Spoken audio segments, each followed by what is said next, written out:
All right, welcome everybody. We're going to go ahead and start off this fellowship with open up with the word, and then we're going to hear from Yahweh. And so I'll go ahead and start off, and then anybody who feels ready to prophesy or speak in tongues and manifest anything, you guys just holler out. Yahweh, we thank you for this opportunity to be here tonight to share your word, to be able to hear from you, to just discover new things that you have placed before us, Yahweh. So it's a constant adventure all the time. We thank you for that. We thank you for blessing everyone here, for just opening of hearts, opening of minds, for being with us as we go out on our daily routines, that we're just walking out and we are just relaying Christ. We're just shining out Christ. And so we thank you for that. We thank you for teaching this evening and for everyone here. And we just speak this all through your Son's name, Christ Jesus. So anybody who'd like to manifest, go ahead.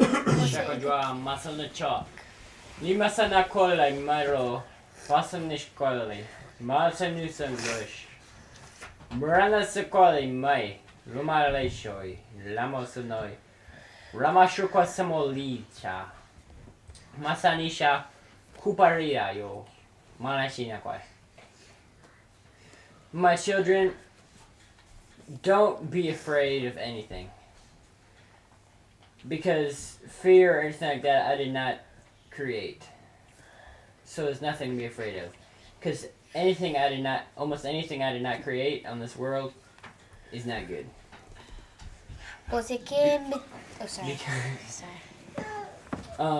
Because Satan only took 1/3 of my angels. I have 2/3.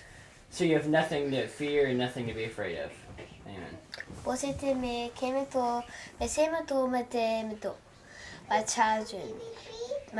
children, all my children are like a big puzzle piece. But if you don't come in, it won't be finished. And I need you to come in so it will be finished and everything will be perfect. But you have to come with us. If you don't, the puzzle piece will be destroyed into 7 parts. My child, if you join us, we will stick together forever. If you don't, we will all split apart. So follow me, and let's stick together. Amen.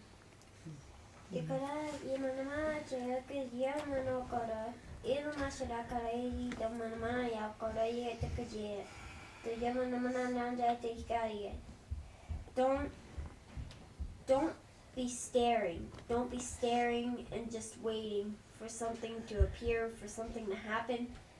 Don't just be waiting and staring at something. Staring isn't going to do anything. Just reading isn't going to make you memorize something. You have to work at it and work at it and work at it to get to the goal you want. My Word, my Holy Spirit, my Son, have all been placed within your reach for a purpose. I have given you the gift of the Holy Spirit to enable you to do the things that I request of you. You cannot do it without. Therefore, I have made sure that you have it. Never question me. My children don't question me. I have put in my word everything that you need to know that pertains unto life and godliness.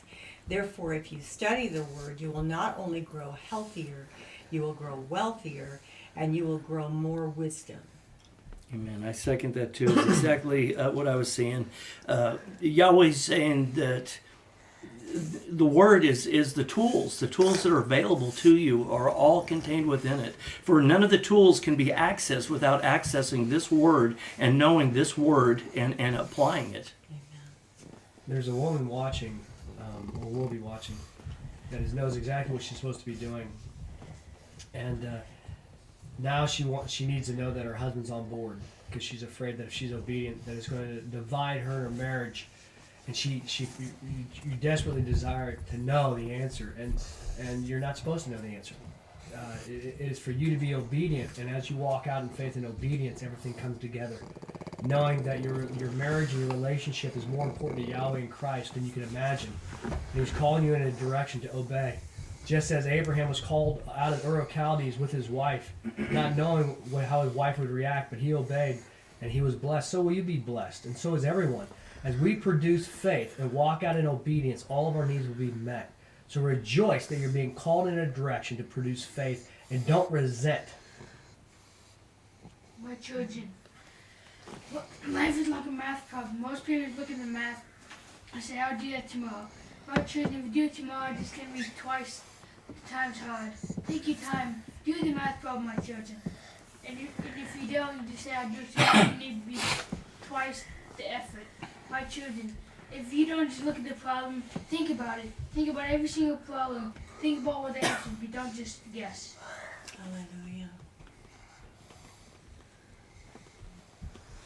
Yahweh, we thank you for these words and for this teaching and for everything that you've just placed before us, that we just cherish upon these things and just consume it as almost like a fire going across a dry grass. That is us as we are looking into your word and consuming it. We thank you for this through your son's name, Christ Jesus. Amen. Okay. All right. I can see your prophecy as you're prophesying, Esther. I can see the puzzle pieces. I could too. Yeah. I could too. I could. Same with yours, Wendy. It was like seeing it before you even saying it. It's Is pretty that cool. right? Yeah, That's it's pretty right. sweet. Okay, let's go. Here we go, gang. Get my word here. The girl can't help it. What's Is that that? trivia? That's the trivia. Okay, here we go. You got the sheet here, but I didn't highlight anything on there for you. All right, here we go. Trivia questions coming at you. How many kings of Israel walked in the ways of David? Israel. Talking about Israel. That's the red side. Trick question. Yeah. Not many. God knows. You knows you got it. That's all right. 0. Okay, ready? Here's the next one. Okay, guess what the next question is going to be? How many kings of Judah walked in the ways of David? 0. No, yeah. Hezekiah, you have That's one. Josiah. Who? Josiah. Josiah's 2. David.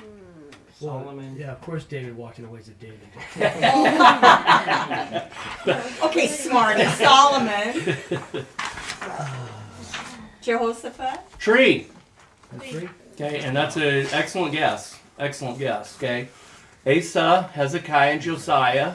Jehoshaphat gets a very honorable mention. Okay, very, very honorable mention. So, again, with that, yeah, but he did an excellent job with it. So, next one here, because what we're gonna do is, as I've been going through and been doing a study on Kings, I'm just fascinated. Boy, you talk about listening to the word of promise through the Kings and Chronicles. Golly, I mean, it's just incredible the stories of everything taking place of. And so we're going to do lessons tonight of Asa and Jehoshaphat. Okay, father and son. Next one. What was the longest serving king in Israel? Anybody know who that was in Israel? Manasseh? No, not Israel. How do you say that guy's name? Which one? Hosea?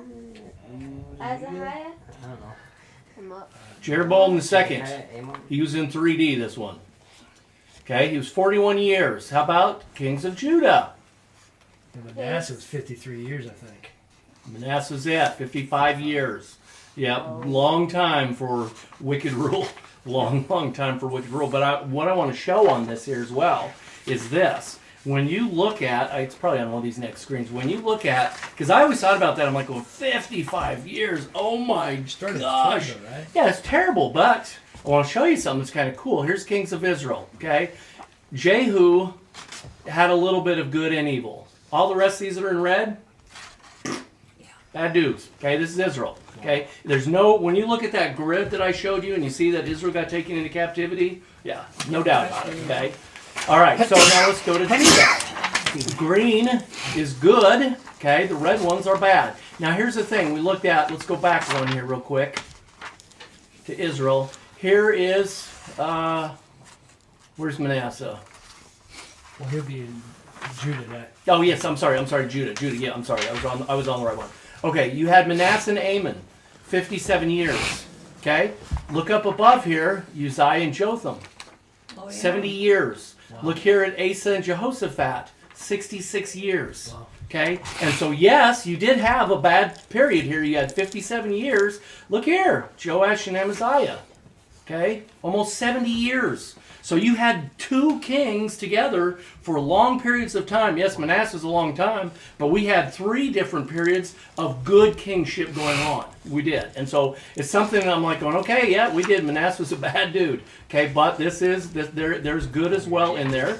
And so you see on here as we go through here, we're going to be looking at Asa and Jehoshaphat, and then I will eventually come back to doing the Hezekiah and Josiah. And you have to remember that the kingship is father's son, okay? And so these are kids that are being raised from them that are either turning good or turning bad or keeping together or whatever. And so obviously the power, you think that people could become evil, but this is it. And so it's important, I think, as we go through, that's why I printed out that grid, to show the kings so we know what we're doing. Because when you're going through the book of Kings and Chronicles, it will tell you what kings, what territories are going on, what prophets are coming to them. And it's kind of nice to see so that you can put the whole picture together to kind of understand what we're talking about and what kingship is in which. Okay, so Asa.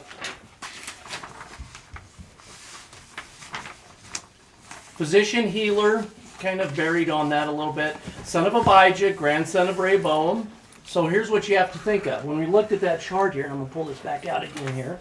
You look at that chart. You had David, Solomon, okay? And then when you get into the kings here, when we start running into them, you had Rehoboam, Abijah, 20 years of wicked rule. And then Asa comes along, and so Asa will probably have known, obviously he knew Abijah and Rehoboam, and for all we know, maybe possibly Solomon. I don't know. I'd have to kind of look in there, but he's the 3rd king of Judah. There's 3 chapters written in the second book of Chronicles for him, so he gets pretty good accolades there. Now here's what you think about there. Solomon turned from Yahweh's commandments at the end. Okay, so we already have a downward spiral. His son comes in, and what happens? Grandfather Rehoboam and Abijah brought idol worship into it. And so you have a guy who is breaking the molds and taking things back, starting to change Judah over. So let's start over here in 2 Chronicles, and it's on page 488. And we're going to kind of flip through this quick. If you have a bookmark, keep it here because we're going to be coming back to here quite a bit in this general area. So with those two kings, they're next to each other, so they're really close to each other in the book here. So 448. Who would like to read 1 through 6 for me? Oh, wait a minute, 448? 448. I think that's what it is. I will. So, 1 through 6? Okay. Yeah, 1 through 6. Now, as for Azariah, son of Odin, there came unto him the Spirit of Yahweh. So he went forth to meet Asa, and said unto him, Hear me, O Asa, and all Judah and Benjamin. Yah is with you so long as ye are with him. And if ye seek him, he will be found of you. But if ye forsake him, he will forsake you. Now many days had Israel been without the faithful Yahweh, without a teaching priest, without the law. They turned in their distress unto Yahweh, God of Israel, and sought him, he was found of them. In those times there had been no prosperity to him that went out, nor to him that came in, for great consternation were upon all the inhabitants of the lands, and they were beaten in pieces, nation against nation, city against city, for Yahweh discomforted them with all manner of distress. Absolutely. And so we get the first one. If you do this, as long as you're with him, he will be with you. But if you forsake him, he will forsake you. And then it tells you, well, we just had grandfather and father, 20 years of wicked rule. And so guess what? The land's in bad shape. Everything's in bad shape. And so at this time, Asa comes on board and he's like, hey, time out.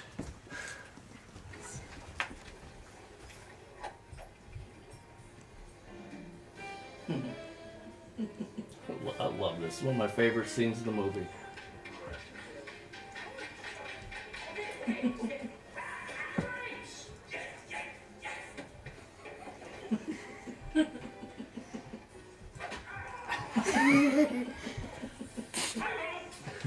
Okay, and this is what it is. And Asa comes on board. A little bit of comic relief in there, but I just love that. Ryan and I do that every time we go into a restaurant. We'll be like, time out. Okay, but this is it. Asa sees this. Asa sees the condition of his land. Sure, he'd heard the stories about the success of David and Solomon, so Asa's like going, hey, we gotta get things back in gear. Things have to start picking up. So flip back a page, and we're gonna be doing some reading here, guys. So hang tight here. Who wants to read 1 through 5 of chapter 14? I will. Okay, thank you. One page back. So Abijah slept with his fathers, and they buried him in the city of David, and Asa his son reigned in his stead. In his days the land rested 10 years, and Asa did which was good and which was right in the eyes of Yahweh his Elohim, and took away the foreign altars and the high places, and brake in pieces the pillars, and cut in twain the sacred stems, and bade Judah seek Yahweh Elohim of their fathers, and execute the law and the commandments, and remove from all the cities of Judah the high places and the sun images.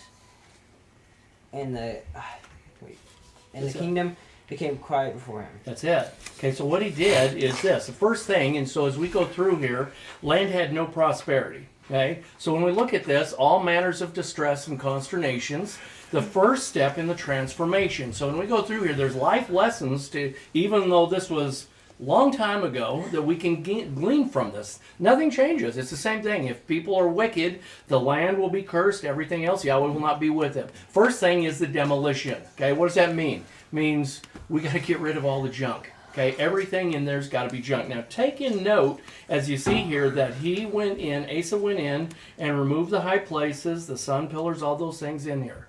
Because what you're going to see is you're going to see this over and over again. And it's continual. It's almost like a flow or a tide that just keeps washing back up. And it's a constant battle. He removes them, and you're going to see that they come back. There's going to be them again. Okay? Your grandfather, your father built those nice altars. You sure you really want to tear them down? Yeah. And so even for us, I've had all my everything I've done is built upon this, and then you find out it was wrong. You're like going, okay, well, I got to kind of move along, I guess. And so again, the same way. He did. Okay, who cares? These were his family things. He began a national house cleaning, which was outstanding. Removed the queen because of her idol worship. Okay, that's right at the top. You're like, okay, good guy, good dude. Is that his mom? I don't know if it was a mom or was it his grandmother. Chuck, do you know? Because it names it a couple different places. I think it's mother. It said mother of Asa, the king. It does say that, but I saw in another couple other places it said that it referred to more as a grandmother. Mm-hmm. So I don't know. I really don't know. Okay, 15, chapter 15. I'll read this one here, 12 through 19, and this next page over. Okay? So we're reading about Asa, and we're going to try to figure out the good and the bad that he did. If I can find it here. There we go. All right. 12 through 19. And they entered into a covenant and sought to seek Yahweh, Elohim of their fathers. I'll catch up here. Okay. Their fathers with all their heart and with all their soul, and whosoever would not seek unto Yahweh, Elohim of Israel, should be put to death. Talk about a purge. Holy cow. Okay, you with us or against us? And I'm holding a sword, by the way, just so you know, you might want to think twice about that. Whether small or great, whether man or woman, there was no segregation, okay? It was a Me Too moment for them all who didn't. Bye-bye. So they bound themselves by oath unto Yahweh with a loud voice and with shouting and with trumpets and with horns. This is a new dedication. First thing, purge. Gone. Okay, and then the next thing is, here's what we're going to do. We're going to go in there and we're going to basically make an oath in this. And, the last couple, Aaron did a teaching last time about the Hesed. Chuck did a good teaching about it as well. We're going to see this in there where it's called upon. And I'm like, well, this is excellent. So it leads one into another. So this is what they're doing. They're basically here, we're making covenant with you. And Judah reigned over the oath for all with their heart, and had they sworn, and with all their goodwill had they sought him, and he was found of them. Yahweh gave them rest round about. Okay, and all the way through 19. Moreover, also, as touching Maacah, mother of Asa. Okay, that's where I say mother of Asa. That would be his grandmother in this instance. Okay, Asa was his. No, I'm sorry, Mother Asa. I'm sorry. I'm thinking Jehoshaphat already. The king, and removed her from being queen because she had made unto sacred stem and monstrous thing. And so Asa cut down her monstrous thing and reduced it to dust and burned it up in the Kidron Valley. But the high places were not taken away out of Israel. Only the hearts of Asa was perfect all his days. So when you see this, a lot of times people think we're talking about Israel and Judah. So keep those separate. Judah was purging itself. Israel is not. Okay, Israel is not. And brought in the hallowed things of his father and the hallowed things of his unto his house of Elohim, silver and gold utensils, and war was there none until the 35th year of the reign of Asa. Okay, so you can see this here. So the first thing when people are looking at it, I want to clean up my life, I want to do things, I want to become more Christian. First thing you look at is purge. We got to purge. You got to get rid of these things that are holding you back and causing problems. They got to go. Those got to go. Then we can come back through. Then we can do the oaths. We can do everything else. And so it's a whole series of this. Lesson of Asa. Devoted to Yahweh, purged out the trash, cried unto Yahweh when defeat was imminent. So I'm skipping across because I do have a lot of scripture in here. The lessons of Asa. There was a 1,000 plus 300 chariots that were coming against him. Okay, 1,000's a million. Okay, overwhelming to Asa. And so what does he do? He cries out to Yahweh, and Yahweh says that the battle will be yours. And you see that. It's right here within this. If you start in about chapter 14 and go through 22, that's Jehoshaphat and Asa there that you can read in here in Chronicles. Cries out to Yahweh, and Yahweh takes the battle. Yahweh takes the battle. And great reward from the end of that, okay? Didn't seek him for the smaller battles. Okay? And so as we look at it in our lives, we're like going, okay, this is impossible. Absolutely. There's no way that this can be done on my own. And I'm going to lean on Yahweh. But when we run into those times where I might be able to do this on my own, okay, this is the problem. And this is one of the lessons from Asa. Great guy. But King Ben-Hadad, okay, King Ben-Hadad, much smaller army, he takes treasuries out of the house of Yahweh to go do business and to basically buy a way out from there.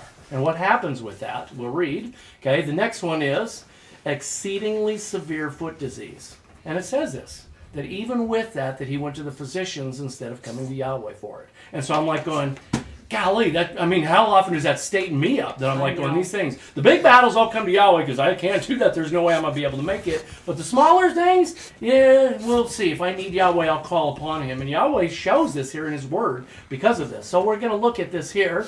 We're either drawing near to Yahweh or falling away. There's no holding pattern.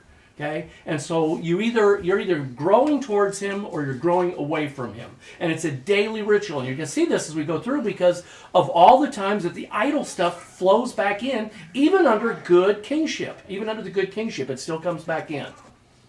Asa did that which was right in the eyes of Yahweh, like David his father. Okay? Flip over to here to Jeremiah. Keep a ribbon here because we are coming right back here in a minute.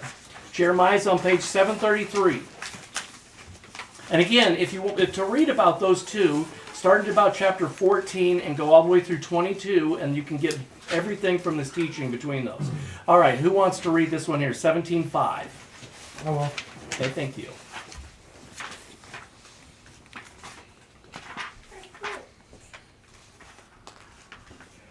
Thus saith Yahweh, accursed is the man who trusteth in the sons of earth, and hath made flesh his arm, and whose heart from Yahweh turneth aside. That's it. Okay, and so this is where Yahweh's telling us not to be turning towards man or to be coming to Yahweh, to go to Yahweh. Yahweh wanted him to. Yahweh's looking. You see that one of my favorite scriptures is in this whole period that we're looking at in 2 Chronicles, where Yahweh's saying he's trying to show himself strong. He is wanting to show himself strong. So it'd be like somebody who has, say that I bought a huge truck.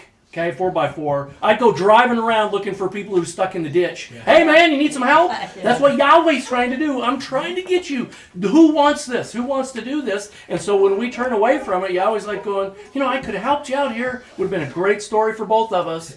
Okay, Jehoshaphat. Let's jump into Jehoshaphat now. Here's what we see for this. Now what it is Yahweh judged is what his name means. And you see in here, this is pretty cool. Whoop. Back here, son of Asa, obviously of Judah, 25 years, one of the most pious, most prosperous kings of Judah. Okay, high recommendations for him as well, Jehoshaphat. Okay, so king of Israel during his time was Ahab, Ahaziah, and also Jehoram had a small stint in this as well. Okay, and so here's the kings that he's going with. And as you see this, there's problems between Israel. As you look at the kings, there's no good kings of Israel. Okay, Jehu had a small stint.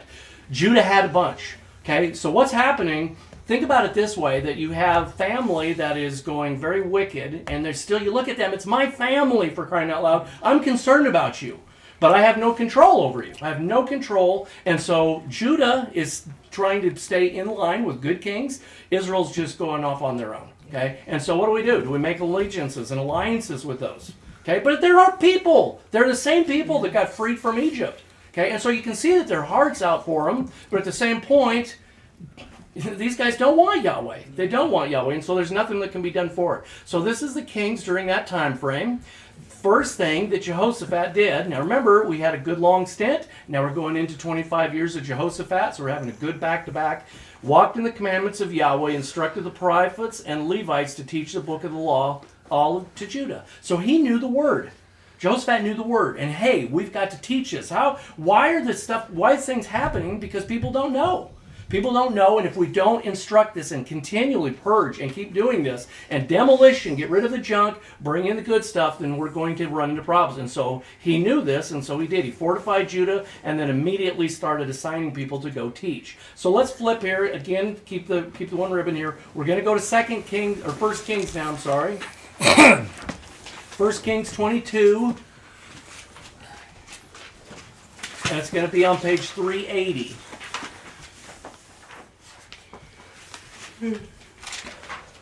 And 41 to 46, who hasn't read that would like to read?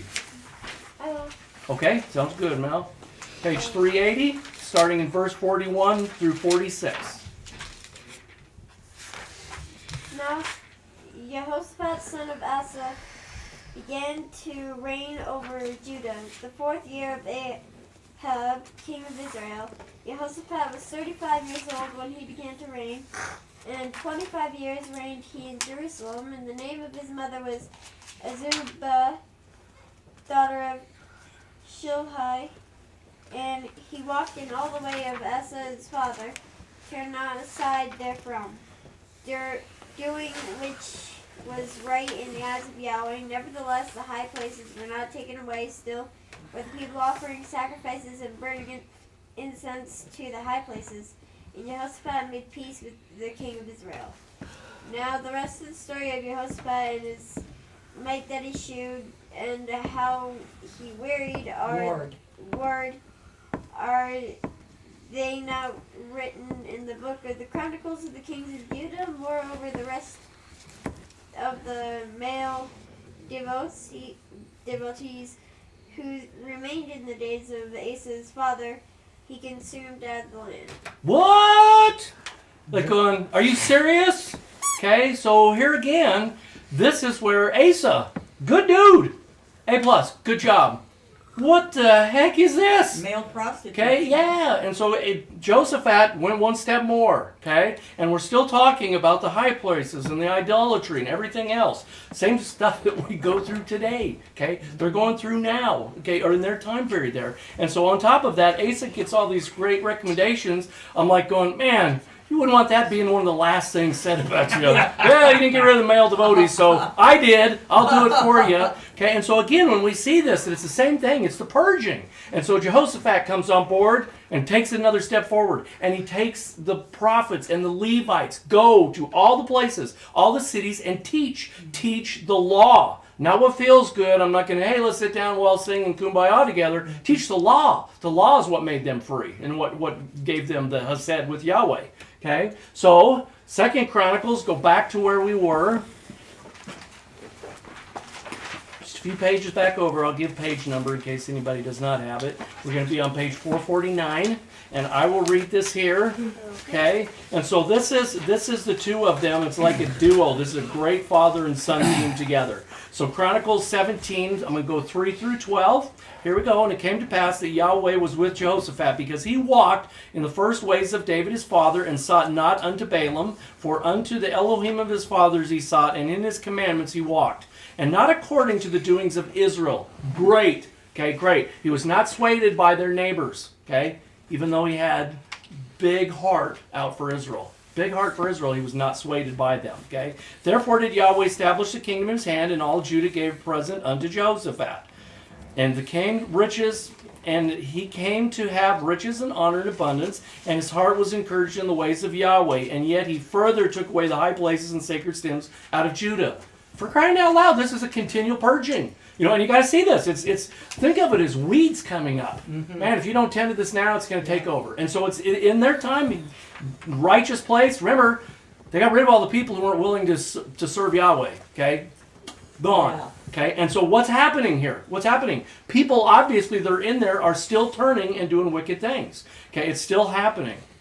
Okay, right, so verse 7, and in the 3rd year of the reign, he sent to his rulers, even unto Ben-Hail, and Obadiah, and unto Zechariah, and Nathaniel, and to Micaiah, that they were to teach throughout all the cities of Judah, and with them Levites, Shemaiah, Nathaniah, Zebediah, Ashahel, Shemiramoth, and Johanathan, and Adoniah, Tobiah, Tobin, Adoniah, Levites, and with them Elishama, Joram, priests, and they taught throughout Judah, and with them was the book of the law of Yahweh. So they went around throughout all the cities of Judah and taught the people. And this was it. Make sure they know. Nobody's going to be blameless in this. You are going to know the law so that we can fulfill it with Yahweh, okay, and be in good grace with Yahweh. And it came to pass that the dread of Yahweh was upon all the kingdoms of the countries that were round about Judah. So here they are, they're in a sea of wickedness, and they're the righteous beam in there, okay? And so there came dread about Yahweh, the kingdom around the countries were round about Judah, and they warred not against Jehoshaphat. And among the Philistines, you know, which were always their friends, they were bringing in unto Jehoshaphat a present, and silver and his tribute. Even the Arabians were bringing into him flocks, 7,700 rams, 7,700 he-goats. And it came to pass, where am I going to? 12. Did I go to? No, there we go. And it came to pass that Jehoshaphat went on waxing surpassingly great, and he built throughout Judah fortresses and cities for store. Okay? And so this is it. This is one of the things that he is doing to help get everything ready. Jehoshaphat. Okay. If you read, and I think it's right within here. It's such a great story, but you know, we're 4 years into Ahab when we first start off in this whole story. Okay, so Ahab of Israel, obviously bad dude. Okay, not a good guy. And so when you're reading this and you start to come across these, there's some funny things, because prophet Micaiah told Ahab that he would fall in the battle of Ramoth Gilead. Okay, so prior to this, Ahab, Jehoshaphat goes before them, and they want to do battle, and they're going to do battle against Ramoth Gilead, however you say that. Okay, and 400 prophets of Israel come in, and they're, oh, go for it. And I'm like going, here's your yes man. What does the king want to do? He wants to do this. Okay, yep, we agree. Go for it. Okay, and so here comes Micaiah, and Ahab's like, are you kidding me? I hate that dude. Every time that dude comes, he never gives me good news. It's only bad news. All right, bring him in. And of course, once again, he gets bad news. Ahab's a bad dude. You're going to get bad news. So he gets the bad news and decides, well, we're still going to go to war. And the story of this, Jehoshaphat actually wears King Ahab's clothes. Right. And King Ahab disguises himself. And what was the prophecy? The prophecy was that you won't make it, dude. You ain't going to make it. Okay? And the prophecy earlier to Ahab was that as what you did to these prophets and whatnot took place, that your blood will be lapped up by the dogs. And guess what happens? Okay? Guess what exactly happens? Now, the problem is, we're looking at Jehoshaphat. Okay? Jehoshaphat made an alliance with them and goes in and does this. Go to 2 Chronicles 19, 1 through 3. He goes and makes this alliance. He goes to war. They actually find him, Jehoshaphat, thinking he's the king of Israel, Ahab, and pull his stuff off that he's wearing of the king's clothes, and that's not him. Leave him alone. Let him go. Okay? And Ahab, some dude playing out there, with his bow and arrow, Got the shoots an safeties on. arrow, yeah, shoots a friendly fire arrow, just happens to go right through Ahab's armor, because you know that this guy's just wired to the teeth with all the stuff on him, and it goes through and pierces him, and basically he dies as the sun's going down, and as they come to wash out the cart, the dogs are there licking up all the blood that's coming off the cart. And I'm like going, boy, prophecy after prophecy, right on the nose, okay? So, yeah, you didn't have to worry about any more of those bad newses from Micaiah. They were all done. That was his last bad news from him. So, 2 Chronicles 19, 1 through 3, who would read that for me? I will. Go ahead. And Jehoshaphat, the king of Judah, returned into his own house in peace This is right after this war, okay? to Jerusalem, and there came out to meet him Jehu. Jehu of Hananiah the seer, and who said unto King Jehoshaphat, unto the laws was it right to give help on them who hate Yahweh, to bestow thy love? For this cause, therefore, is there wrath against thee from before Yahweh. Howbeit good things are found with thee, for they that have consumed the sacred stems out of the land, and has fixed thy heart to seek Yahweh. That's it. And so it's kind of a good bad report there. But the seer is telling him there, unto the lawless was it right to give help, and to them who hate Yahweh to bestow thy love. Okay. Well, in Jehoshaphat's, this is his people, and so he still has concern for Israel, which is wicked. Brother. And Ahab's a horrible guy, and so he gets this, and it's kind of like that. The kid coming to you, and they got a great report card, but they did something bad. Good report card, but you shouldn't have done that, okay? And this is kind of what I see from this here. It's the same type of deal. All right, alliances with Jehoshaphat. Ahab, Ahaziah, and Jehoram. Guess what these all are? Kings of Israel. Okay? Anybody care to look on there? Remember all the good kings of Israel that there were? None.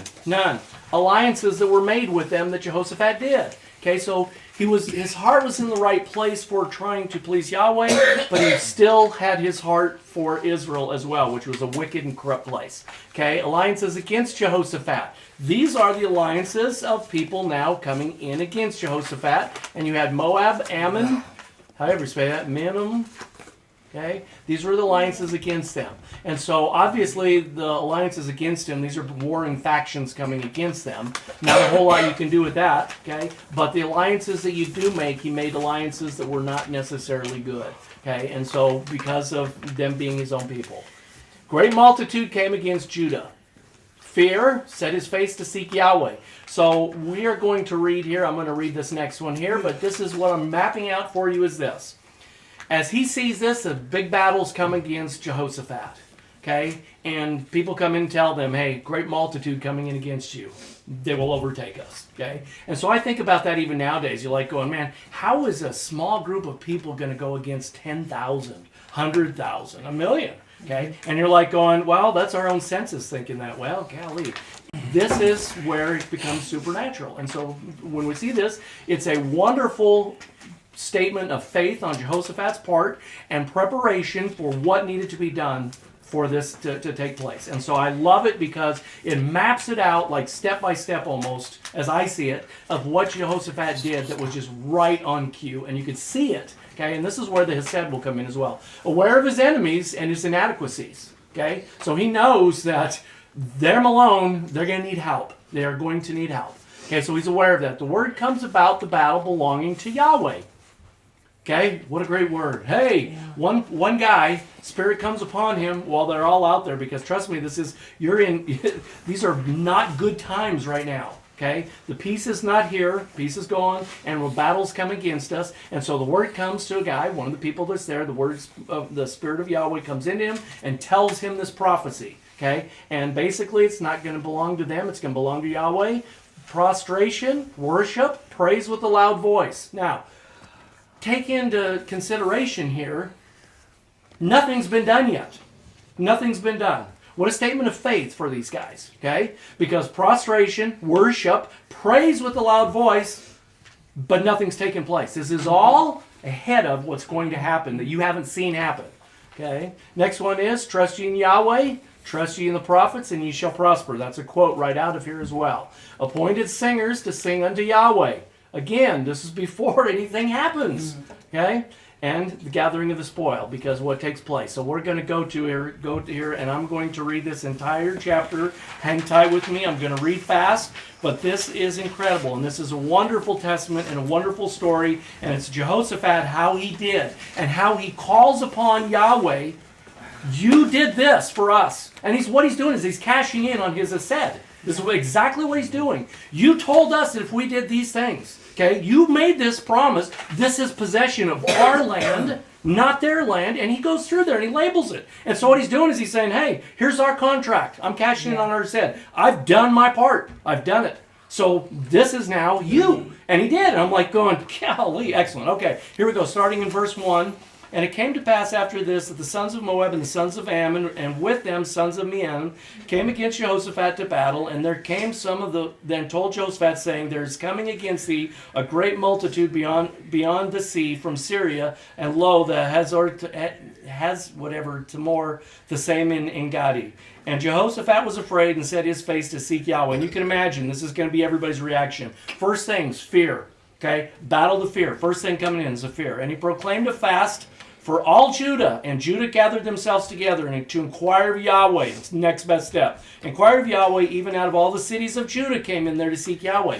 So as a country, not just one man, as a country, they're all coming before to seek Yahweh, to see what he needs to do. Excellent. And Jehoshaphat stood in the convocation of Judah and Jerusalem in the house of Yahweh before the new court and said, here it is, this is a cashing in. O Yahweh, Elohim of our fathers, are not thou the Elohim in the heavens, and art thou not ruling throughout all the kingdoms of the nations? And in thy hand are there not strength? Are there not strength and might? And is there any who against thee can stand? Art not thou our Elohim, who did thus possess the inhabitants of this land from before the people of it, thy people Israel, and didst give unto the seed of Abraham, who loved unto time's age abiding?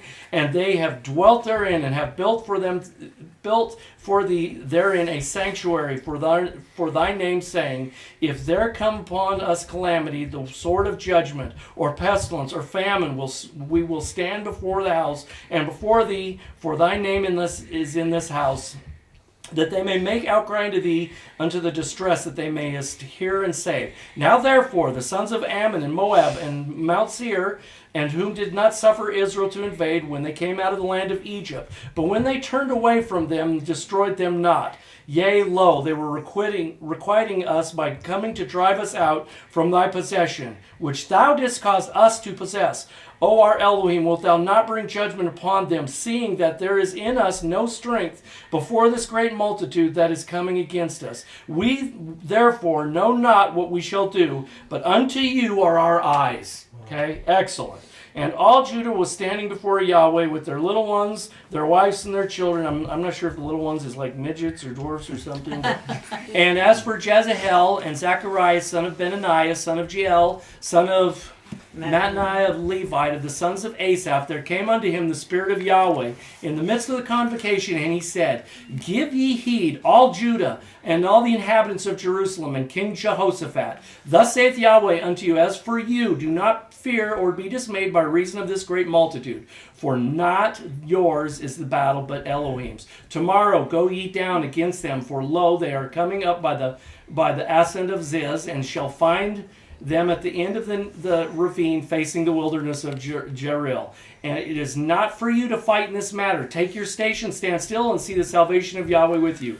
O Judah of Israel, do not fear, nor be dismayed. Tomorrow go you out to meet them, and Yahweh will be with you. And Jehoshaphat bowed his head with his face to the ground, and all Judah with the inhabitants of Jerusalem fell down before Yahweh, prostrating themselves unto Yahweh.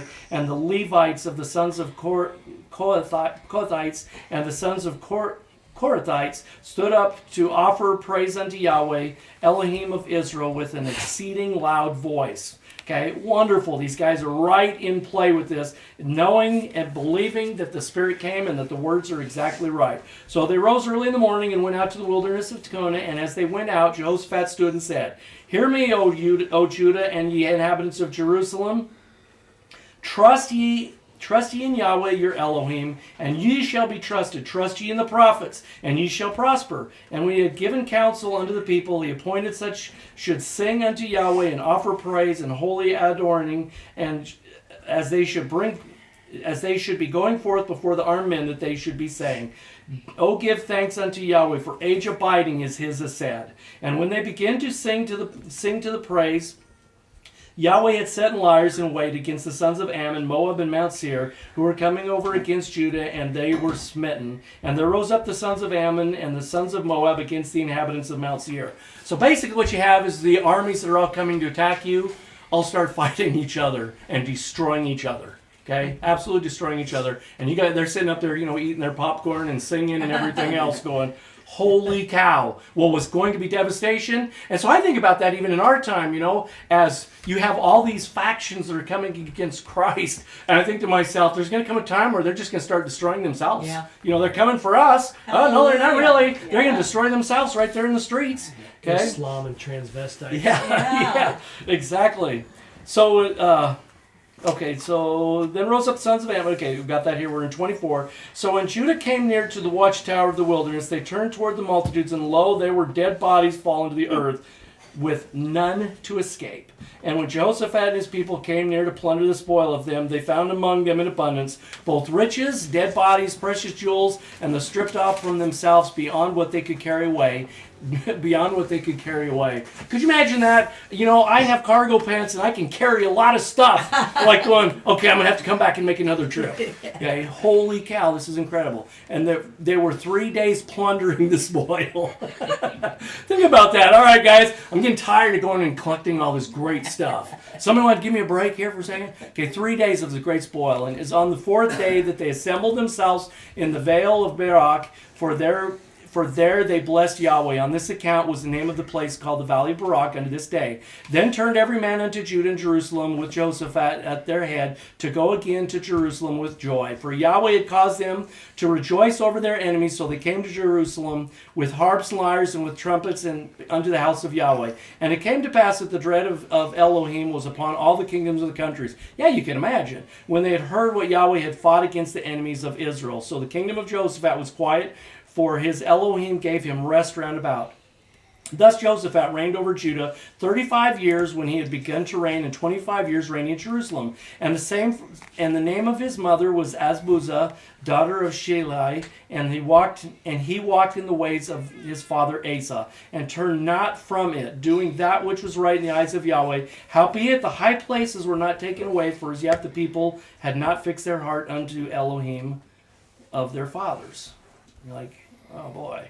But the rest of the story of Jehoshaphat, first and last, lo, is written in the story of Jehu, son of Hananiah, which hath been added to the book of the kings of Israel. Yet after this did Jehoshaphat, king of Judah, join himself with Ahaziah, king of Israel. He was lawless in his doings, and he joined with him to make ships to go unto Tarshish, and to make ships to Ezioner, whatever. And then prophesies Eleazar, son of of Merath against Jehoshaphat, saying, Blessed thou hast joined thyself with Ahaziah. Yahweh hath broken in pieces thy work. So the ships were wrecked, and they were not able to go to Tarshish. Okay? And so again, this was a kings, all three kings, the Jehoshaphat with Israel, that he did some type of alliance with. Some of them on the outside might not look like they would be a bad thing. Again, that's where we have to really be walking by the Spirit and not making alliances with wickedness. Lessons for Jehoshaphat. He fortified Judah, cleansed the land from idolatry, set out everybody so that everybody in every city would know the law of Yahweh, and sought Yahweh with all his heart. That says that in 2 Chronicles 22:9. Sought him with all his heart. Well, that's an excellent finish to Jehoshaphat to have be said. They sought him with all his heart. Moreover, the rest of the male devotees, he kicked out. He got rid of. So he went even farther to do that. Made bad alliances with wicked kings. I think they went to California. Yeah, exactly. Okay, we're locked up here. Okay, hold on a second here. Does that on occasion. Still didn't take the high places down. I wonder if they popped back. He did, but they did. That's exactly it. They just kept coming back up. And so that's when we look at it, you have to always think to yourself, all right, you got to continually do this. It's continual. Even the people, because remember, it says that all the people who would not dedicate themselves to Yahweh, that they were killed. Okay, women and men. It said both. So this was a purging, and yet the junk still comes back through. And so again, it's no different. We have to look at that with us. Yes, it still comes in. It still has to be fought. For sake of time here, 2 Chronicles 7:14, if my people upon whom my name is called shall humble themselves and pray and seek my face and turn from their wicked ways, then will I myself hear out of the heavens and forgive their sin and heal their land. And that's it. I'm claiming that. One of the problem with Jehoshaphat, because of those relationships, all his grandsons are murdered. Yeah. Forgot about that. Athaliah. And you even think about that, the line of Christ almost came to an end during that time frame as well. I mean, we were right down to the wire. You think of a rope, and you got like one little strand left holding on there. And so, obviously the adversary's working overtime to infiltrate anywhere he can. And so that's with us. I'm like going, good lessons for us. And so I'm like going 2 good kings. I'm like going in 60-some years, 66 years. Don't between ever the two of them. relax because you're lying. That's exactly it. Exactly. Would somebody like to close? Yahweh, we thank you. We thank you, Yehoshua HaMashiach, Jesus Christ. For Donna and Tim, we thank you for their opening their house, and for Tim opening your word, and for Mom and Dad paying for all the stuff that's recording it. We thank you for helping us realize through the teaching that it's just like weeding a garden or weeding a yard. It's not a one-time thing. It's something we're supposed to be cleaning each day, just as your scriptures tell us. Be stripping off and killing the old man. It is a process that we have to do each day. And if we don't continue to purge ourselves, well, then we will fall like the ones that you've showed us. So we thank you for showing us on how to cleanse ourselves daily. As your word says, holy I am, or holy shall you be, for holy I am. And we thank you for the words that we're about ready to hear. Are we going to get prophecy? Yeah, well.